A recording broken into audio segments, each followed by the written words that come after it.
my name is Christian Simbolon. On this video, I want to explain about barrier to effective interpersonal communication. 1. Sentiment. At times, when people communicate an idea, the receiver can feel how the sender receives the subject matter. Very often, messages are construed differently by different people. Intense emotions are most likely to accompany effective communication because the idea or message may be misconstrued. 2. Filtering. At this juncture, the sender manipulates the information that he communicated to the receiver. The purpose is that sometimes people tend to shape the message so as to make it sound favorable to the receiver. 3. Message crammed with information. Excessive information about the same subject matter may be perplexing. For example, you have 20 emails on the same theme. Each email contains some part of the theme. Instead, it will be better to have a single email from the sender which focus included from only the information you want. By and large, the human brain can only take in required information to process, and hence overloading it with irrelevant information will exceed the human processing capacity, and the receiver would often miscomprehend or not comprehend at all what the sender is conveying to him or her. 4. Defensiveness. Human beings are likely to decline a mutual understanding when they feel that they are being threatened or are put in a difficult position.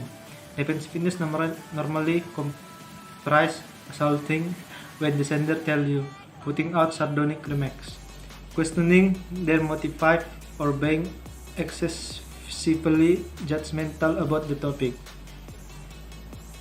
5. Cultural difference.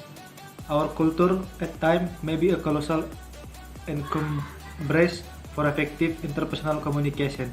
When two people with different culture communicate, they often do not comprehend each other's culture and might misinterpret the true meaning of what each other is trying to convey through such a sense. And 6. Argot.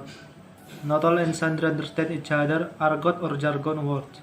Therefore, argot is best avoided when talking to someone who one is not familiar with personally or without one organization. Overcoming the barrier of effectual interpersonal communication. 1. Simplify language. By structuring your language to clear, uncomplicated sentence, the receiver will be able to effortlessly understand what the sender is saying. 2. Control emotion.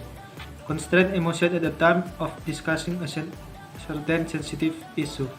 Articulating in a natural manner allows mutual understanding to take place and for both sender and receiver to communicate it rationally. 3. Listen ardently. Often, when the sender says something, the receiver normally hears but does not listen.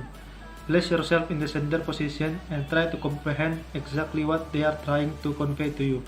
The receiver is trying to comprehend fully what the sender is trying to say, so putting the receiver in the sender point of view makes understanding much easier. And the last, use feedback. This is done by the sender as a symbol of confirmation by using close-ended questions such as, did you understand what I just said? Or, is what I said clear to you? Or using an open-ended question to help the receiver recapitulate the message. This results in the sender knowing that the receiver has completely recognized what is being communicated. And that's the end of my explanation about barrier to effective interpersonal communication. Hope you enjoy, guys, and see you next time.